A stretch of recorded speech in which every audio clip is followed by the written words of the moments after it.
ఎన్నికల సంఘం కీలకమైన నిర్ణయం తీసుకుంది.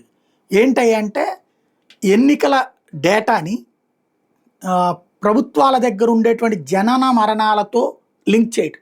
ఎందుకంటే ఇప్పుడు ఓటర్ చచ్చిపోతున్నాడు. కానీ అదేమి తీయించేది ఎవరు తీపిస్తారు? ఎవరు పట్టించుకోరు.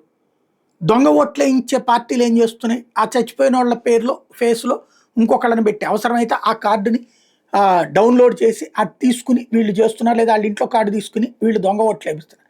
ఈ పరిస్థితి కంట్రోల్ కోసం అని చెప్పేసి జనన మరణ రికార్డులతో ఓటర్ల జాబితాను అనుసంధానం చేయబోతున్నట్టు ప్రకటించింది.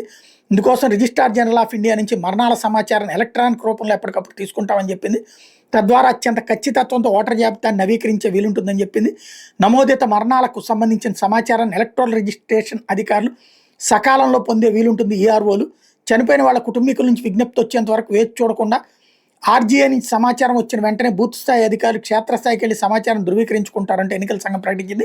ఎన్నికల నిబంధనలు 1960 జనన మరణాల నమోదు చట్టం 1969 ప్రకారం ఎన్నికల సంఘానికి ఈ సమాచారం తీసుకునే అధికారం ఉంది అని తేల్చి చెప్పింది. ఓటర్ సమాచార చీటీ విఐఎస్ మరింత స్పష్టంగా కనిపించేందుకు వీలుగా దాని డిజైన్ కూడా మార్చాలని ఎన్నికల సంఘం నిర్ణయించింది. సీరియల్ నెంబర్, పార్ట్ నెంబర్ల సైజును పెంచబోతున్నట్టు చెప్పింది. తద్వారా ఓటర్లు తమ పోలింగ్ స్టేషన్లకు తేలిగ్గా గుర్తించడంతో పాటు పోలింగ్ అధికారులకు కూడా జాబితాలోని పేర్లను సులభంగా సరిచూసుకునే వీలుంటుంది. దీంతో పాటు బూత్ స్థాయి అధికారులు కూడా ఫోటో ఐడి కార్డును జారీ చేయబోతున్నట్టుగా ఈసీ ప్రకటించింది.